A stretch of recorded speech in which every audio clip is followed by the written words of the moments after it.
ভারতকে চারদিক থেকে ঘিরে ফেলছে চীন, এই প্রশ্ন উঠছে।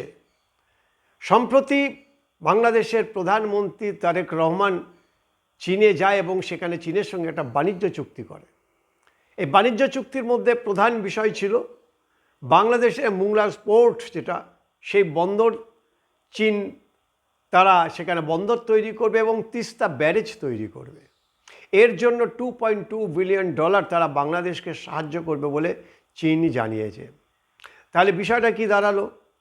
ভুটান চীনের দখলে, মায়ানমার চীনের দখলে, শ্রীলঙ্কা চীনের দখলে, এবারে বাংলাদেশকে নিজেদের দখলে নেবার জন্য সেখানটায় লগ্নি করছে চীন।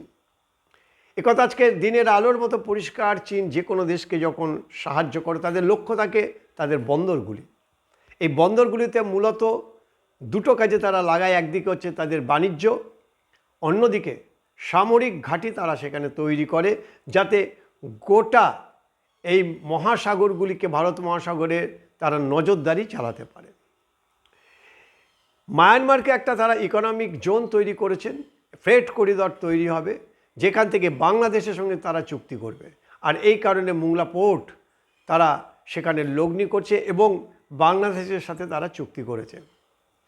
তিস্তা নিয়ে ভারত বাংলাদেশের মধ্যে যে দ্বন্দ্ব, সে দ্বন্দ্বকে কাজে লাগিয়েছে চীন এবং এর জন্য সম্পূর্ণভাবে দায়ী আমাদের রাজ্যের মুখ্যমন্ত্রী মমতা বন্দ্যোপাধ্যায়। মনমোহন সিংয়ের আমলে এই তিস্তা ব্যারেজ নিয়ে, তিস্তায় জল বন্টন নিয়ে একটা চুক্তি হওয়ার কথা ছিল। তখন শেখ হাসিনা ছিল ভারতের প্রধানমন্ত্রী। চুক্তি পর্ব যখন প্রায় শেষ পর্যায়ে তখন তাতে বেঁকে বসেন মমতা ব্যানার্জি। তিনি চুক্তি খণ্ডন করে দেন, কারণ তিনি অভিযোগ করেন যে রাজ্যকে না জানিয়ে দিল্লি এই জল বন্টন চুক্তি করতে পারে না। যদি তিস্তাতে জল দিতে হয়, যে পরিমাণ বাংলাদেশ চাইছে জল, অর্থাৎ 50-50, তাই যদি হয় তাহলে ভারতের অর্থাৎ পশ্চিমবঙ্গের রাজ্য, উত্তরবঙ্গের রাজ্যগুলি শুকিয়ে যাবে। তিস্তা ব্যারেজ নিয়ে ভারতের সাথে বাংলাদেশের একটা চুক্তি ছিল। সেই চুক্তি অনুযায়ী বাংলাদেশ 37% পাবে এবং বাকি 53% পাবে ইন্ডিয়া। কিন্তু বাংলাদেশ সমস্যা যেটা, সেটা হচ্ছে যে যখন গরমকাল পড়ে, যখন তিস্তার জল শুকিয়ে আছে, তখন তাদের যে জলের দরকার সেই জল তারা পায় না।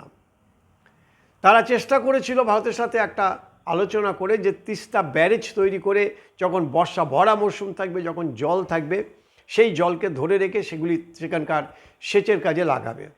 কিন্তু ভারতের সঙ্গে যে কোনো কারণেই হোক সেই ব্যারেজ তৈরি করা আর হয়ে ওঠেনি।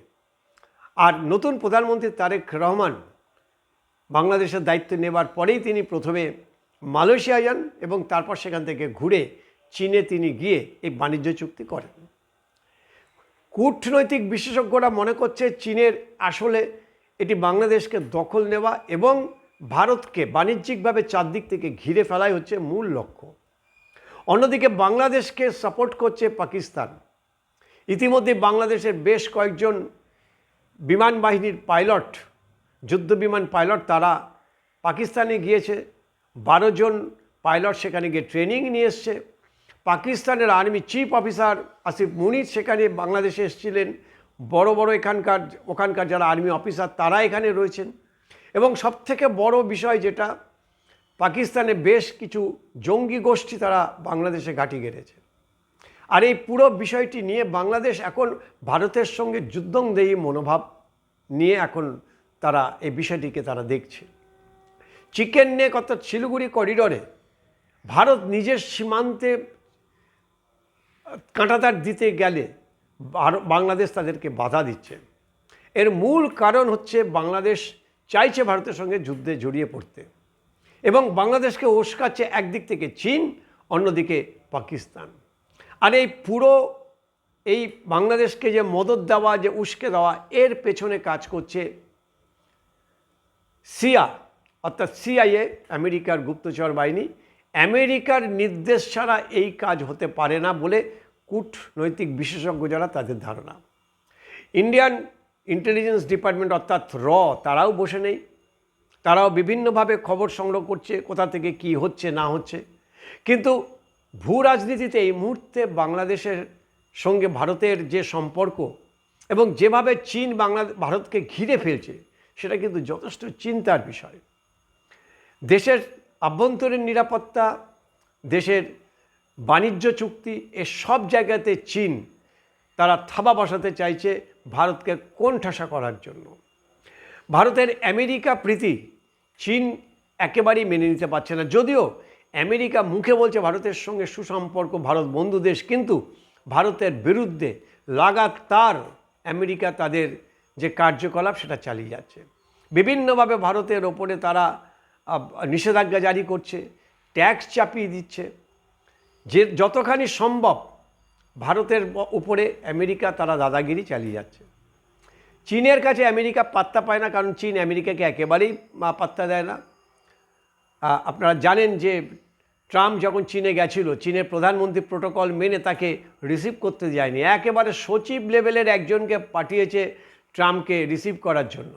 মানে চীন বুঝিয়ে দিয়েছে আমেরিকাকে যে আমরা ওইসব ট্রাম্পকে ভয় পাই না। ভারত যদি প্রথম থেকে এই সাহস দেখাতে পারত, তাহলে হয়তো আমেরিকা ঠিক এইভাবে ভারতের ওপরে চেপে বসতে পারতো না। কিন্তু সেই সাহস ভারত কোনোদিন দেখাতে পারেনি, কারণ ভারতের অর্থনীতি চীনের মতো এত শক্তিশালী না। এই মুহূর্তে চীন যদিও খাতা কলমে আমেরিকা 1 নম্বর অর্থনৈতিকভাবে শক্তিশালী দেশ, কিন্তু ভেতরে ভেতরে যেটা গোপনে এই বিষয়টি একদম পরিষ্কার যে চীন কিন্তু সবাইকে ছাপিয়ে গেছে। আমেরিকাকেও এখন আর চীন পাত্তা দেয় না, এবং চীনের সরাসরি আমেরিকার সাথে যে লড়াই বলা যায়, যে কূটনৈতিক যে লড়াই, তাতে পরিষ্কার বলে দিয়েছে যে চীনকে সম্মান করতে হবে, চীনের যারা অধিবাসী তাদেরকে সম্মান করতে হবে। এ তো চীন আর আমেরিকার মধ্যে দ্বন্দ্ব, কিন্তু ভারতকে টাইট দেওয়ার জন্য চীন চারদিক থেকে ঘিরে ফেলেছেন। এবং এই ঘেরাটা শুধুমাত্র যে সামরিকভাবে ঘাঁটি তৈরি করা তার জন্য না, বাণিজ্যিকভাবে ভারতকে কবজায় আনার জন্য। যে কারণে আন্দামান এবং নিকোবর দ্বীপপুঞ্জে ভারত একটা পোর্ট তৈরি করতে চাইছে, একটা এয়ারবেস তৈরি করতে চাইছে, সামরিক ঘাঁটি তৈরি করতে যাচ্ছে। কিন্তু সেখানে বাধা হয়ে দাঁড়িয়েছে আমাদেরই দেশের বেশ কিছু শুভাকাঙ্ক্ষী, যারা চায় যে ভারত সরকারের পতন হোক, মোদির পতন হোক, বিজেপি সরকারের পতন হোক।